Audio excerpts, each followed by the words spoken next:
Veni Creator Spiritus. Bienvenidos a Redescubriendo el Vaticano II, un espacio para profundizar en las enseñanzas del Concilio Vaticano II para nuestra vida cristiana de hoy y descubrir la riqueza espiritual, teológica y pastoral de este gran acontecimiento de nuestra Iglesia Católica. Conducido por Joel Alonso.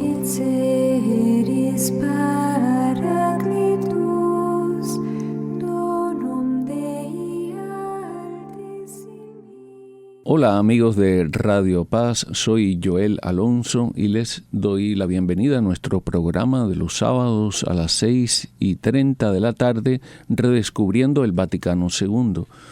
Puedes sintonizarnos en la 8:30 AM, 96.1 FM, en el app, en las redes sociales, Facebook, Instagram y YouTube, y en la señal internacional www.radiopaz.org. Pidamos al Espíritu Santo que nos acompañe en la conversación de hoy. En el nombre del Padre, y del Hijo, y del Espíritu Santo. Amén.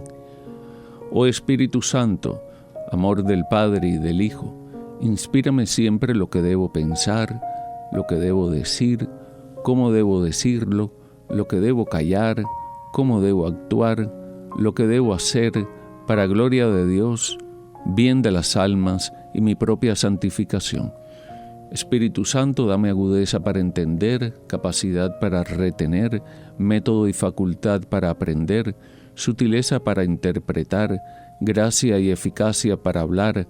Dame acierto al empezar, dirección al progresar y perfección al acabar. Amén.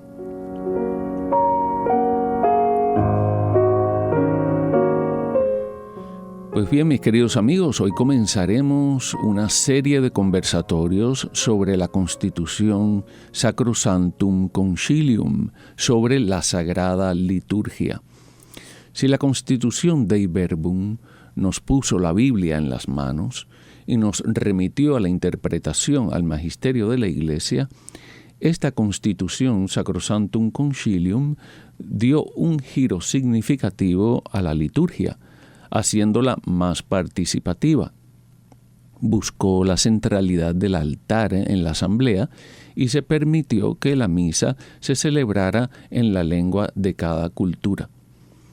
Esto de que la misa se celebrara de espaldas al pueblo, a mí me gustaría más verlo todos de frente a Dios. O sea, que el sacerdote y el pueblo, todos estaban de frente al retablo, frente a Dios. O sea, que la misa podría ser celebrada en latín, pero también en la lengua de cada país y de cada cultura. Y esto fue algo nuevo que la Iglesia asumió y presentó. Esta Constitución Sacrosanctum Concilium sobre la Sagrada Liturgia promueve una participación plena, consciente y activa de los fieles en la liturgia y fomenta la renovación y el crecimiento de la vida cristiana. Adaptar la liturgia a las necesidades de los tiempos, conservando siempre la tradición, y favorecer la unidad de todos los cristianos. La liturgia es el ejercicio del sacerdocio de Cristo. Cristo sigue actuando en su iglesia y la liturgia es cumbre y fuente de la vida cristiana. El pueblo participa unido al sacrificio eucarístico y a los demás sacramentos. Se promueve la participación activa, no pasiva, de toda la asamblea. La Eucaristía es el centro y culmen de la vida cristiana. Se recomienda la comunión frecuente de los fieles y la participación consciente. Se favorece la homilía como parte importante de la misa. Y también hay otra cosa que hablamos en esta Constitución, otros sacramentos y sacramentales. Todos los sacramentos deben celebrarse de manera más comprensible y participativa.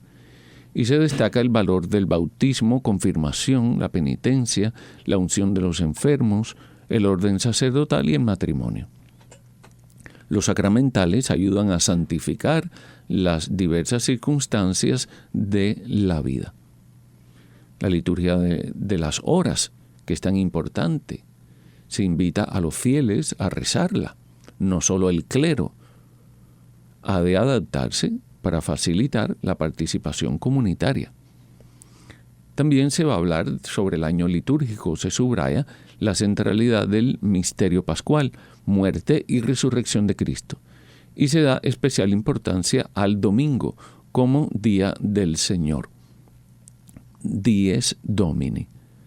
Y se fomenta la celebración de la Virgen y de los santos. También hay un punto sobre la música y el arte sacro. El canto gregoriano conserva un lugar de honor, pero también se abren espacios para otras formas musicales. La música y el arte deben ayudar a la fe, evitando excesos. Los templos y ornamentos deben expresar dignidad y belleza, no lujo superficial. Y el uso en la liturgia de la lengua vernácula. Se permite junto con el latín, fíjense que no se excluye el latín, sino junto con el latín, el uso de las lenguas propias de cada pueblo y cultura para favorecer la comprensión y la participación. O sea que la Sacrosanctum Concilium impulsó la renovación litúrgica buscando que la liturgia fuese más cercana, participativa, comprensible y viva, poniendo a Cristo y al pueblo de Dios en el centro de la celebración. Pues bien, espero que nos sirva de mucho provecho el poder conversar acerca de esta constitución que, así como la Dei Verbum, la palabra de Dios, tiene tanta importancia la Sagrada Liturgia. Y este Sacrosanto Concilio se propone acrecentar día en día entre los fieles la vida cristiana, adaptar mejor las necesidades de nuestro tiempo, las instituciones que están sujetas a cambio, promover todo aquello que pueda contribuir a la unión de cuantos creen en Jesucristo y fortalecer lo que sirve para invitar a todos los hombres al seno de la Iglesia. Por eso cree que le corresponde de un modo particular proveer a la reforma y al fomento de la liturgia. Y vamos a estar compartiendo sobre la liturgia para que vean cómo el Concilio Vaticano II ha ofrecido un impacto positivo y sigue teniéndolo en la vida actual. La liturgia en el misterio de la Iglesia. En efecto, en la liturgia, por cuyo medio se ejerce la obra de nuestra redención, sobre todo en el divino sacrificio de la Eucaristía, contribuye en sumo grado a que los fieles, todos nosotros, expresemos en nuestra vida y manifestemos a los demás el misterio de Cristo y la naturaleza auténtica de la verdadera Iglesia. Es característico de la Iglesia ser a la vez humana y divina, visible y dotada de elementos invisibles, entregada a la acción y dada a la contemplación, presente en el mundo, y sin embargo peregrina. Y todo esto de suerte que en ella lo humano esté ordenado y subordinado a lo divino, lo visible a lo invisible, la acción a la contemplación y lo presente a la ciudad futura que buscamos, porque la liturgia es la expresión de la fe. Nosotros, al decir Padre, Hijo y Espíritu Santo, no solo lo decimos en el corazón, sino que usamos palabra y usamos también gesto. Nos ponemos la mano en los dedos en la frente, en el pecho, en el hombro izquierdo y en el hombro derecho. O sea, tenemos una expresión litúrgica de lo que llevamos por dentro y que el Señor está inspirando. Por eso, al identificar día a día a los que están dentro para ser templo santo en el Señor y morada de Dios en el Espíritu, hasta llegar a la medida de la plenitud de la edad de Cristo, la edad madura, los 33 años, los 30 años, que es la edad del ministerio. Jesucristo comienza su misión a los 30 años, que es la edad madura en la fe. Y a los 33 años da la vida por todos, para nuestra salvación. La liturgia robustece también admirablemente sus fuerzas para predicar a Cristo y presenta así la Iglesia a los que están fuera, como signo levantado en medio de las naciones, para que bajo de él se congreguen en la unidad los hijos de Dios que están dispersos hasta que haya un solo rebaño y un solo pastor. O sea, que la liturgia convoca a todos los hijos de Dios en torno a la mesa. Por lo cual el Sacrosanto Concilio estima que han de tenerse en cuenta los principios siguientes y que se deben establecer algunas normas prácticas en orden al fomento y reforma de la liturgia. Entre estos principios y normas hay algunos que pueden y deben aplicarse lo mismo al rito romano que a los demás ritos orientales. Sin embargo, se ha de entender que las normas prácticas que siguen se refieren solo al rito romano, cuando no se trata de cosas que por su misma naturaleza afectan también a los demás ritos. Por último, el Sacrosanto Concilio, atendiéndose fielmente a la tradición, declara que la Santa Madre Iglesia atribuye igual derecho y honor a todos los ritos, o sea, las maneras, las liturgias para celebrar la Eucaristía, legítimamente reconocidos, y quiere que el futuro se conserven y fomenten por todos los medios. Desea además que, si fuere necesario, sea íntegramente revisados con prudencia de acuerdo con la sana tradición y reciban nuevo vigor teniendo en cuenta las circunstancias y necesidades de hoy. En el capítulo 1, los principios generales para la reforma y fomento de la Sagrada Escritura, se encuentra la naturaleza misma de la Sagrada Liturgia y su importancia en la vida de la Iglesia, y que allí se da la obra de la salvación que se realiza en Cristo. Dios, que quiere que todos los hombres se salven y lleguen al conocimiento de la verdad, habiendo hablado antiguamente en muchas ocasiones de diferentes maneras a nuestros padres por medio de los profetas. Cuando llegó la plenitud de los tiempos, envió ¿a quién? A su Hijo, al Verbo hecho carne, ungido por el Espíritu Santo. ¿Para qué? Para evangelizar a los pobres. Ahí estaba en la lectura del profeta Isaías que Jesús leyó en la sinagoga de Nazaret. Para evangelizar a los pobres, para curar a los contritos de corazón, como médico corporal y espiritual, mediador entre Dios y los hombres. En efecto, su humanidad unida a la persona del Verbo fue instrumento de nuestra salvación. Por eso, en Cristo se realizó plenamente nuestra reconciliación, que nos dio la plenitud del culto divino. Esta obra de redención humana, de liberar al hombre del pecado y de la esclavitud, y asumir Él nuestra condena, porque el precio del pecado es la muerte. Jesús ha asumido nuestra muerte, Él ha muerto por todos nosotros, para que nosotros podamos entrar al cielo. Esta obra de redención humana y de perfecta glorificación de Dios, preparada para las maravillas que Dios obró en el pueblo de la antigua alianza. Cristo la realizó principalmente por el misterio pascual de su bienaventurada pasión, resurrección de entre los muertos y gloriosa ascensión. Por este misterio, con su muerte destruyó nuestra muerte, y con su resurrección restauró nuestra vida. Pues el costado de Cristo, en la cruz, nació el sacramento admirable de la Iglesia entera. Y la liturgia actual tiene un eco en la liturgia del pueblo hebreo. Fíjense que nosotros, al entrar en el templo santo, a la entrada tenemos para el agua bendita, para mojar nuestros dedos, hacernos la señal de la cruz en recuerdo de nuestro bautismo, que eran las antiguas abluciones que se hacían a la entrada de la tienda del encuentro. Cuando aún no había un templo de Jerusalén, el arca estaba en una casa de campaña.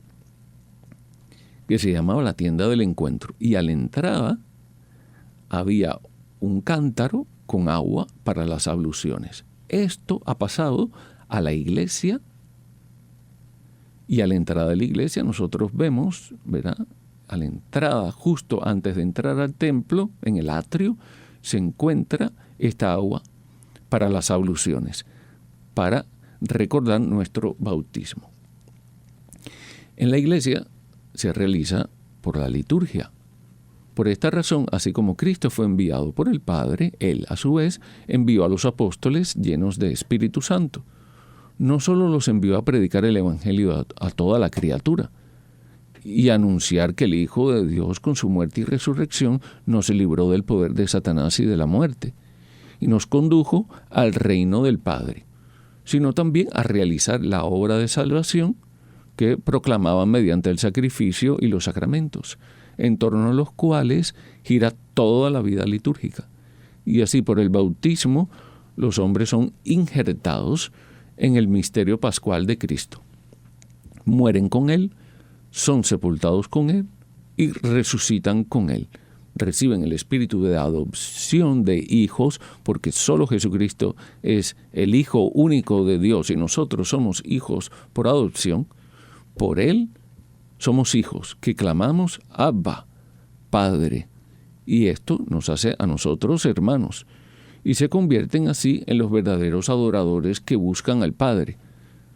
Adorar en espíritu y en verdad. Asimismo, cuantas veces comen la cena del Señor, proclaman su muerte hasta que vuelva. Por eso, el día mismo de Pentecostés, en que la iglesia se manifestó al mundo, salió, perdió el miedo, recibió el don de parresía, de valentía para salir a predicar.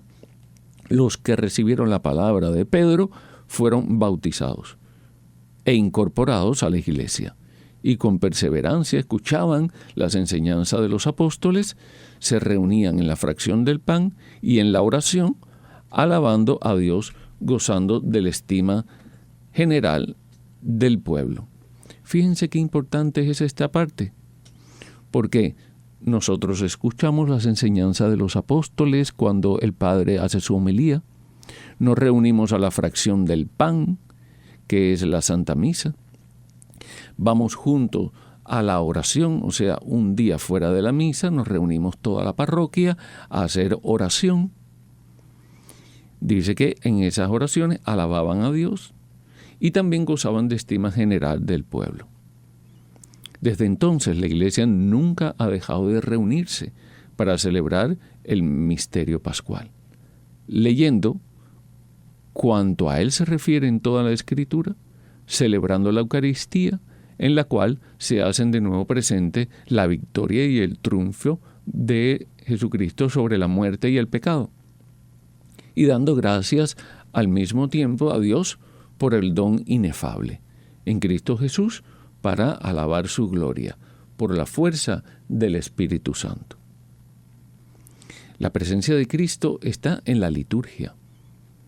Para realizar una obra tan grande, Cristo está siempre presente en su iglesia, sobre todo en la acción litúrgica. Cuando dos o más estén reunidos en mi nombre, allí estoy yo en medio de ellos.